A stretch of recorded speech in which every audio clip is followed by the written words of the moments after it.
Assalamualaikum warahmatullahi wabarakatuh. Balik lagi ketemu di channel Panafans. Di sini saya akan berbagi tentang ilmu dasar-dasar budidaya udang yang dibagi menjadi dua sesi. Sesi pertama kita akan bahas persiapan tambak, nanti dilanjut ke sesi kedua di manajemen kualitas air. Kita masuk ke materinya, persiapan tambak. Apa yang dimaksud dengan persiapan tambak? Persiapan tambak adalah segala pekerjaan budidaya yang dilakukan 1 hari setelah panen sampai menjelang masuk air untuk siklus berikutnya. Jadi yang disebut dengan persiapan adalah ketika hari terakhir kita panen kering, panen total, itu sudah disebut dengan persiapan. Di sini ada beberapa poin, yaitu di 11 poin yang akan kita bahas di persiapan. Yang pertama, pembersihan tambak dan peralatan budidaya, pengeringan dasar tambak. Ini di hari pertama, balik tanah untuk tambak tanah, pengapuran dasar tambak, pengeringan dasar tambak, pemupukan dasar tambak, pengisian air, sterilisasi, penumbuhan plankton, persiapan tebar, dan pelaksanaan tebar. Kita masuk ke poin pertama, pembersihan tambak. Itu meliputi pembersihan dinding tambak, pembersihan peralatan tambak, dan pembersihan dasar tambak. Ini dijadwalkan dilakukan selama 2 hari. Poin yang kedua, pengeringan dasar tambak. Yang pertama, tujuannya untuk meminimalkan bibit-bibit penyakit dan sumber kontaminasi, membongkar sisa-sisa bahan organik melalui proses oksidasi. Ini juga dijadwalkan selama 2 hari. Kurang lebih seperti ini gambarnya atau contohnya. Poin yang ketiga yaitu balik tanah. Tujuannya untuk mengoksidasi lapisan tanah bawah permukaan, mengembalikan kesuburan tanah. Dijadwalkan selama 3 hari. Cara membalikan tanah itu dengan bisa dicangkul atau menggunakan traktor dengan kedalaman 15-20 cm dari permukaan tanah. Balik tanah maksimal 3 hari, warna tanah sampai dengan coklat terang. Seperti ini contoh gambarnya. Masuk poin keempat, yaitu pengapuran dasar tambak. Tujuannya untuk mempertahankan tingkat keasaman tanah pada kondisi yang sesuai untuk budidaya. Caranya yaitu menggunakan kapur ditaburkan ke seluruh permukaan tanah dasar tambak. Poin berikutnya adalah tingkat keasaman tanah yang diinginkan antara ini di pH-nya, range-nya 6,5 sampai 7,0. Jenis kapur yang biasa digunakan adalah kapur CaCO3, kapur CaO, CaOH2, dan dolomit. Diusahakan dijadwalkan 1 hari. Poin yang kelima, pengeringan dasar tambak. Yang kedua, tujuannya untuk memberikan kesempatan lebih pada kapur dalam usahanya menaikkan pH tanah. Jadi setelah dikapur itu didiamkan dulu, tambaknya dikeringkan lagi agar memberi kesempatan untuk kapur menaikkan pH tanah dan lebih mengoptimalkan pembasmian bibit penyakit oleh sinar ultraviolet dari matahari. Caranya ya dijemur di bawah sinar matahari. Ini dilakukan selama 2 hari. Poin yang keenam, pemupukan dasar tambak. Tujuannya untuk menyuburkan dasar tambak agar tersedia bahan-bahan yang dibutuhkan plankton, sehingga setelah masuk air, plankton dapat mudah tumbuh di tambak. Caranya yaitu dengan fermentasi, dapat dibuat dengan menggunakan bahan-bahan seperti ini sebagai hanya untuk contoh. BKK atau bungkil kacang kedelai 25 kg, dedak 25 kg. Biasanya memang BKK dan dedak itu perbandingannya 1:1. dan raginya biasanya 10% atau 200 gram atau 200 gram. Ditambahkan air secukupnya. Dilakukan 1-2 hari sebelum masuk air. Jadi sebelum masuk air atau 1 hari atau 2 hari sebelum air itu penuh, selesai pengisian, kita harus sudah buat fermentasinya. Poin berikutnya yang ke-7, pengisian air. Ada beberapa hal yang perlu dilakukan sebelum pengisian air, yaitu pemasangan BSD (bird scaring device) atau jaring penghalau burung. Yang berikutnya pemasangan pagar plastik sebagai CPD (crab protection device) atau pagar penghalang kepiting. Selanjutnya persiapan pengisian air yang meliputi pipa filter 1 dan selanjutnya streaming pipa inlet. Ini harus terpasang semuanya, poin-poin di sini. Kincir air dan perlengkapannya harus sudah siap. Tiang penunjuk water level juga harus disiapkan. Sampan, papan monitoring data harian, anco, serok untuk backup, dan long untuk pembuatan fermentasi. Jadi ini semuanya harus dipersiapkan. Ini sudah siap. Selanjutnya untuk tambak yang di dalamnya terdapat lumut, dilakukan aplikasi bahan kimia CuSO4.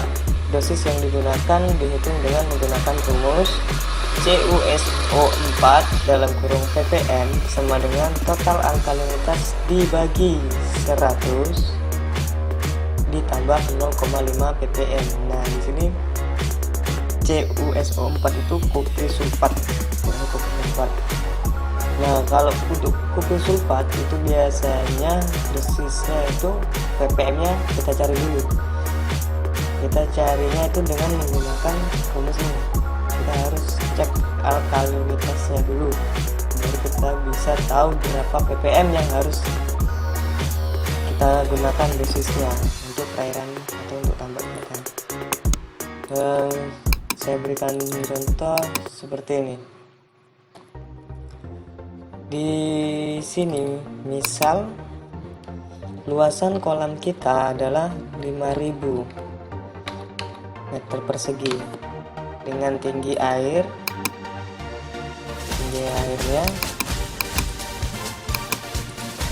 itu 1,5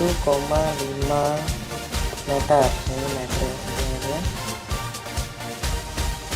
Lalu alkalinitas kita pada saat dilakukan pengecekan itu misalnya di 125. Nah, bagaimana cara menghitung dosis ppm-nya? Alkalinitas 125 dibagi, tadi untuk dosis jumlahnya 125 dibagi 100, karena kita mau nyari dosis ppm-nya. 100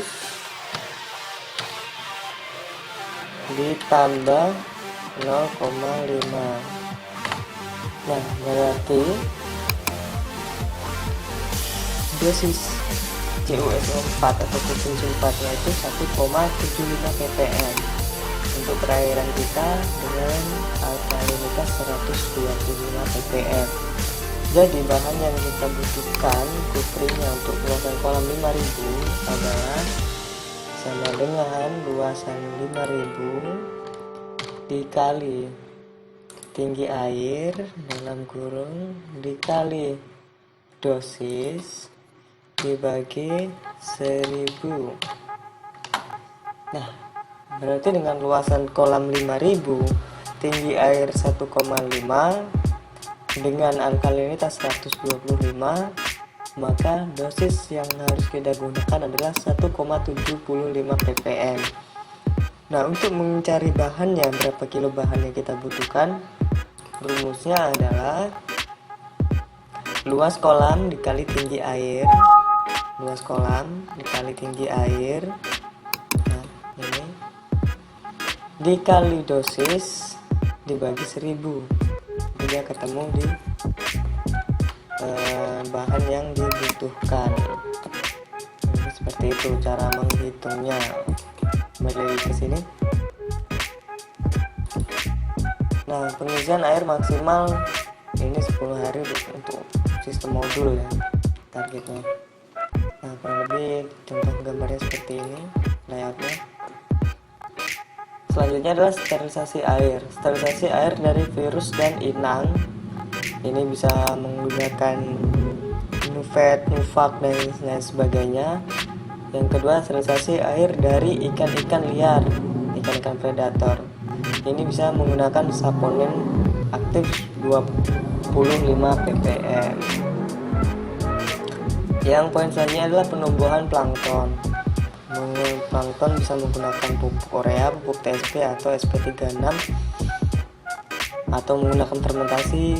Kita sekarang pupuk-pupuk ini juga tidak kita gunakan lagi, kita hanya menggunakan fermentasi dan probiotik, itu juga sudah cukup. Biasanya fermentasi terdiri dari dua jenis, yaitu saponin dan BKK. Poin selanjutnya adalah penumbuhan pakan alami. Bahannya molas 10 liter. Ini contoh saja: tepung ikan, dedak, ragi tape, air. Poin ke-10, persiapan tebar. Yang pertama, harus melakukan uji biasa atau tes biasa.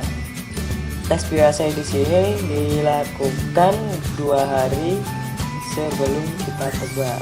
Jadi kita ambil sampel benur, dan kita juga ambil sampel air kolam kita.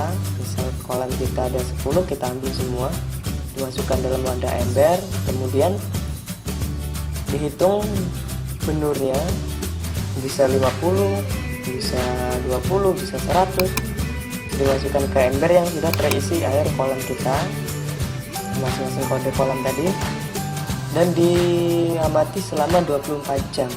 Misalnya kita masukkan benurnya ke air sampel uji tadi di jam 7 pagi, maka jam 7 pagi hari berikutnya kita cek dan kita hitung apakah masih hidup semua atau ada yang mati. Kalau ada yang mati, kita bisa koreksi lagi untuk kesiapan air kita sebelum menjelang tebar.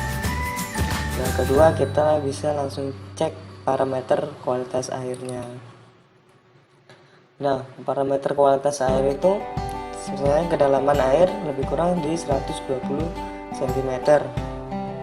Jangan sampai nanti tiba-tiba pas kita tebar airnya susut parah, jadi nanti akan menimbulkan masalah. Jadi kurang lebih di 125 cm ini standarnya. Dan untuk pH nya itu di 7,5 sampai 8,5, ini range-nya. Ini berarti udah siap untuk tebar. Nah, untuk DO nya ini di pagi hari minimal 4 ppm. 4 ppm ini minimal. Sebelum tebar ini minimal 4 ppm. Dan alkalinitas minimal 80 ppm. Untuk salinitas 12 sampai 30 ppt. Ini tergantung wilayah juga. Untuk NH3 atau nitrit maksimal, ini di sini maksimal 0,1 ppm. Poin berikutnya, plankton dominan alga hijau dan atau diatom. Transparansi atau keterangan di 50 sampai 80 cm. Dengan asumsi tinggi air 120 cm. Biota kurang dari 5% dari populasi plankton. Tidak ada predator atau karir. Yang berikutnya adalah tebar benur. Cek kualitas benur di 2 tempat. Ini yang biasanya kita lakukan rutin untuk di lapangan sebelum tebar. Yang pertama, pengamatan visual, penghitungan jumlah benur, dan pengecekan mortalitas. Jadi kita cek benar-benar benurnya apakah benar-benar sehat, gerakannya lincah, apakah ada kematian, apakah menggumpal. Nah, di sini kita cek. Kita juga menghitung, melakukan penghitungan ini mengambil sampel. Misal kita benurnya berapa ribu kantong, kita ambil 1 atau 2 kantong, kita hitung apakah benar jumlahnya. Yang kedua, dilakukan di laboratorium. Ini menggunakan untuk stress test. Ini biasanya stress test benur itu salinitas tes, formalin tes, dan cek kualitas air dalam kantong benur. Baik, terima kasih. Sekian yang dapat saya sampaikan di kesempatan kali ini. untuk part kedua di manajemen kualitas air, insya Allah secepatnya juga saya akan buatkan untuk materinya. Jadi kalau untuk persiapan gambar, persiapan budidaya, sekian dulu saya akhiri. Wassalamualaikum warahmatullahi wabarakatuh.